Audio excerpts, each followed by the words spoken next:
when you need it. It's Kevin McCullough Radio. So I was just down at lunch earlier today, and my next guest stopped by and brought me this really cool, it's a T-shirt. It's a T-shirt. Look at this. It says Team MJ, Melissa Jane Kronfeld, New York City Council District 4, TeamMJ2017.com. I'm very excited because that is my guest, in fact, Melissa Jane Kronfeld. MJ, to her friends, are all, she is back in studio. You were with us a number of months ago when you announced that you were deciding to run, but welcome back. Thank you so much for having me. Good to have you here. It's great to be in studio. You're running in the District 4, and this is an interesting district because it's one of the districts in the city that is open. The incumbent's not running again. So it's term limited. It's term. That's right. Thank goodness. That's Councilman Cabrera reminded me of that last week. Mm-hmm. So it's term limited, and so it's opening up, and you're running. You consider yourself right of center on most of your fiscal and national security policies, so you're more conservative than anybody they've had in that position for a while. How's it going? It's going fantastic. I can't complain. We started back in August, and because we really wanted to make sure that we had an adequate amount of time to get our message out there. It's tough running as a conservative in the city. It's tough running as a first-time candidate, as a woman candidate, as a millennial candidate, in particular in the Upper East Side. But the support has been ginormous. There's really no words to adequately explain what it's like to wake up every single day and get messages across our social media, text messages, emails from people that I've never met before who tell me that they're inspired, they're invigorated. I had a young woman send me a note the other day and telling me she wakes up every day and looks forward to seeing our Instagram posts because we bring so much inspiration to her life. I've had people from all across the country send in $10, $20, $50 because they say if young Republicans look and sounded and acted like you, there's no end to what the Republican Party I want everybody listening to me to consider this for a second. In the state of New Jersey for the office of governor, the Democrats are running old white guys that want to increase your taxes. In the state of New Jersey, the Republicans are running an accomplished mom of she have 3, 5 kids, something like that, and she's the current lieutenant governor. So she's the option, right? She's not the standard. She's the other alternative. In the city of New York, it's the Republicans that are running a Greek Latina woman for mayor. And they had an African-American, too, but now he's going to run for comptroller. Meanwhile, the Democrats are the old white guys, Stringer and de Blasio. And it's amazing to me, MJ, when people talk about the potential for diversity, the Republican Party so often really does look much more like everyday America than what the tired, white, far-left progressives have become. Absolutely. And I made that point during the presidential election. Whatever you think about the candidates, whatever side of the aisle you stand on, you have to look at those two stages. And you see the Democratic side, and you see an all-white group of people, older. They had some few young guys in the beginning. Bernie was their young guy. Right, exactly. So when you're talking about, and even now, their senior leadership, Chuck Schumer, Nancy Pelosi, you're talking about people that have been there a very long time and are over the age of 70. Now, you look at the Republican Party, you looked at that stage, right? We had 2 Latino candidates. We had a woman. We had an African-American doctor. We had old. We had young. That was diversity. And when you look at the Republican senior leadership right now, what do you see? You see Tom Cotton. You see Paul Ryan. You see Eric Greitens down in Mississippi, the Jewish SEAL who just became the governor. Marco Rubio, Ted. These are the future of the party, and these guys are in it, first of all, to win it, but in it for the long haul and to inspire young Republicans like myself. And they represent such a broader swath. It's funny, since Obama went into office, he lost 1,000 elected seats across the country in 8 years. That's at the state assembly and Senate levels. That's at governorships. That's at Congress. That's at Senate. And finally the presidency. That's a lot of messaging getting wrong for the masses.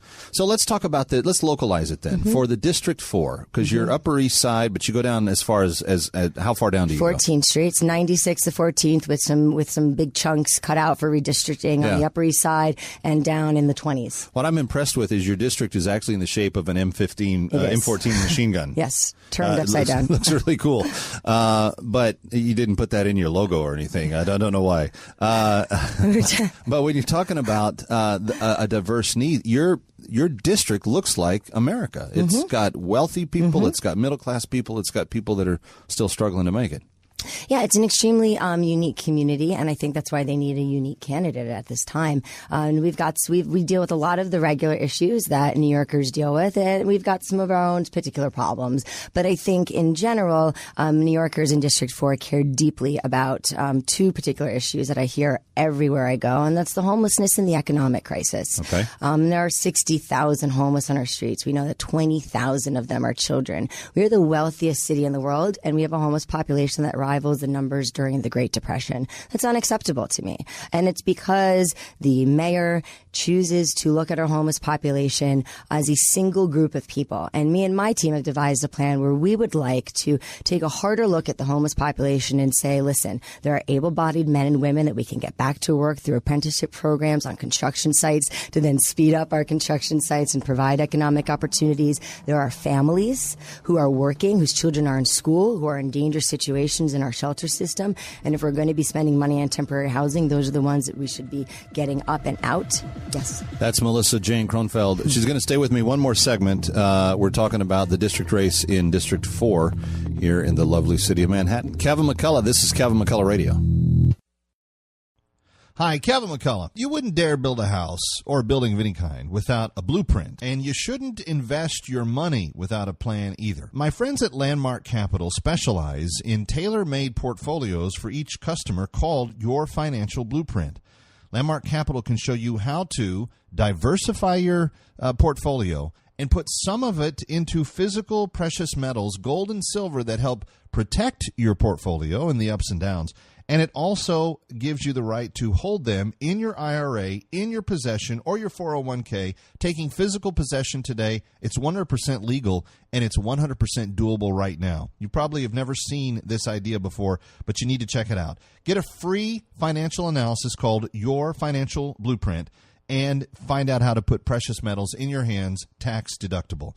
Their process is easy. Call the Landmark team at 844-604-2575. That's 844-604-2575 or landmarkcapital.com. Balance of Nature's fruits and veggies. I was diagnosed with congestive heart failure. I went from being able to work 14, 16 hours a day with no problem to where I could barely walk a block to the store. I went on to the phytonutrients about 6 months ago, and within a couple of months, my medical doctor had cut my prescriptions down in a little bit smaller dosage. The next time I went back a month later, I walked into the doctor's office and he says, "My gosh, what's happened to you?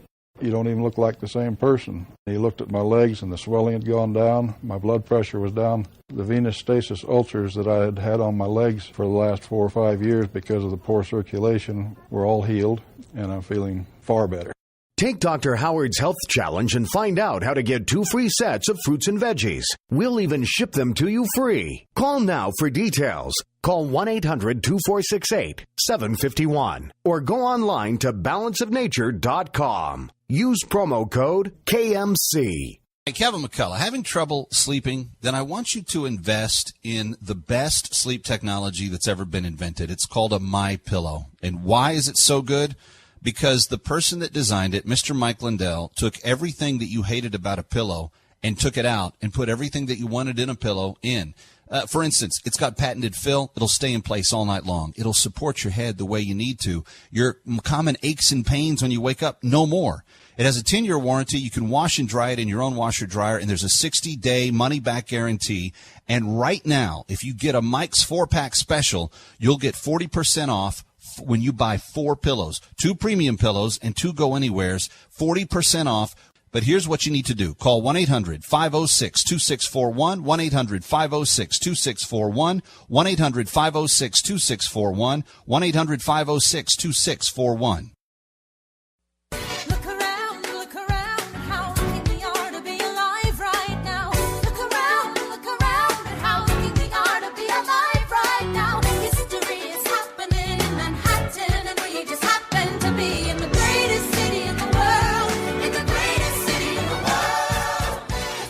It's happening in New York or across the globe. Learn why it matters first on Kevin McCullough Radio. So glad you're with us. We're talking local politics today in the city of New York.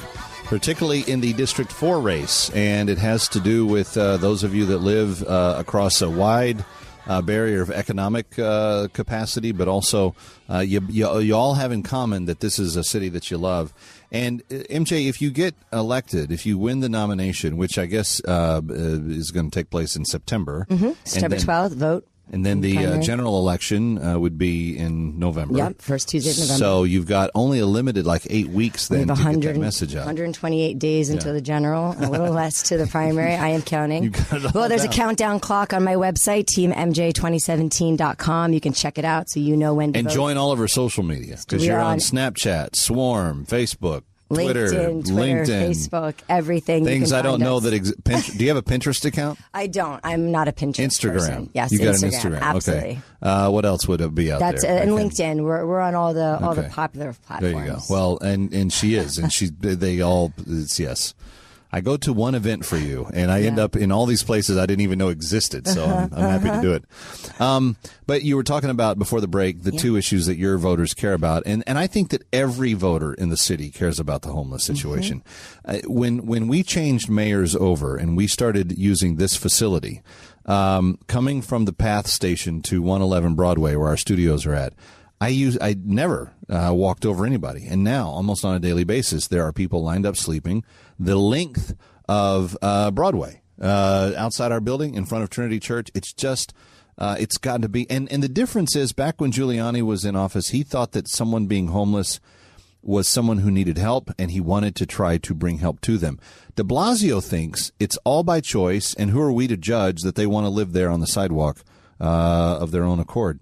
I can't comprehend de Blasio's mentality. I really, really resonate with what Giuliani says. Yeah, and you make a good point. The mayor thinks that a lot of this is choice, and Giuliani believed that we need to help these individuals. And the problem is, with our shelter system right now, it's overpopulated by people that don't have to be there, that we can get out quicker. We can put able-bodied men and women back to work. We can get families the assistance that they need to get back into a stable routine. Josh Thompson, a Democrat who was running for mayor, shares his story everywhere he goes, and he dropped out now. He's working with Paul Massey. He came over to our side. But he was in a homeless shelter as a teenager, and then he went on to be Cory Booker's chief of staff. Gotcha. Homelessness doesn't have to be an end point in your life. It's a destination. It's a stop, and we can move past that and move on. Unfortunately, we're getting too many people stuck there. We know from the New York Times just recently that about half our homeless population are people who are working. They have jobs. They leave their homeless shelter every morning and go to a job. That means they're making a decision between paying their rent,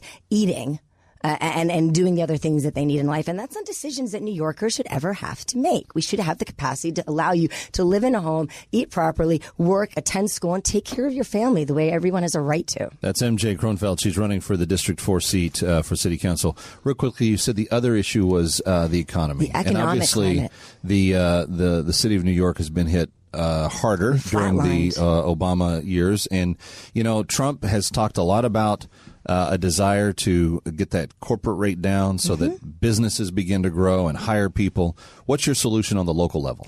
Well, we've got two ideas. And we think they're both really simple. One, we need to change the commercial rent tax from $250,000 to $500,000 so that the crippling and discriminatory tax that's keeping New Yorkers in my district from thriving is gone. And we need to come up with some really cool, innovative solutions. So me and my team sat down and we gave it some thought. And we've been pitching this idea to real estate people around town, and they love it. And listen, we live in a shared economy, right? We're sharing lifts, we share WeWorks, we have shared food halls. Why don't we have shared storefronts? And the concept is really simple. You make baby shirts, Alex makes baby pants, I make baby shoes. We have internet-based companies, perhaps we just employ ourselves, maybe we employ one other person. But we're small businesses, and small businesses, according to the Wall Street Journal, that have just one or two people are the ones that are on the rise right now. Then we also know that there's a shift from being online back into brick and mortar. So the concept is each one of us is a really small online business would never be able to have a storefront on our own. But together, we could have a shared storefront that's now a baby clothing store. How are we going to find each other? How are we going to get a tax abatement to get in there?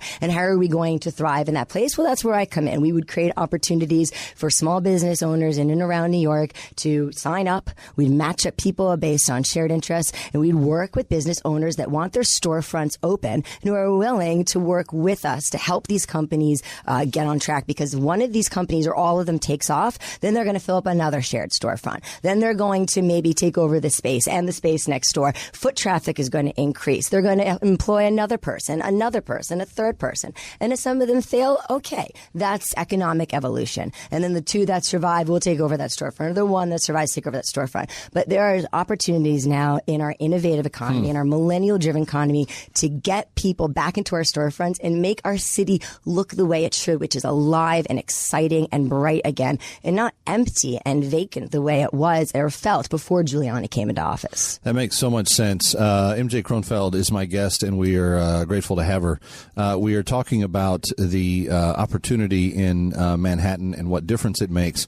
When you get into office in city council, MJ, you're going to be working with people that may not just be into your ideas. And because of a partisan letter that follows your name on the ballot, they may say, we're going to do everything we can to make sure you're not successful. How do you win success even in the midst of that scenario? Well, as I often say to my team, you got to keep your head down and your prayers up. And I can't change the way people think about Republicans. I've been on the street and have had amazing conversations with voters. We'll be talking for 10, 50, 20 minutes. They say they love everything about me. And then they say, you're running Democrat, right? And I say, well, ma'am, no, I'm not. I'm actually running as a Republican. And I'm so glad that you're so excited about my ideas. My card will be flicked back in my face or my palm card will be dropped on the floor. So I can't change that. But what I think I can do is create for New York a belief that there are young conservatives like myself who really do believe in post-partisanship, not just bipartisanship, but post-partisanship, that the problems are bigger than our partisanship, that the solutions that we have are bigger than what side of the aisle we stand on. And at the very least, if I can be the Republican that the Democrats invite into the room, even to take a seat at the table or to listen in on the conversation, that's better than where we're at right now. I couldn't agree more. All right, find out more at teammj2017.com, teammj2017.com. MJ Kronfeld, thanks for being here. Thanks for having me.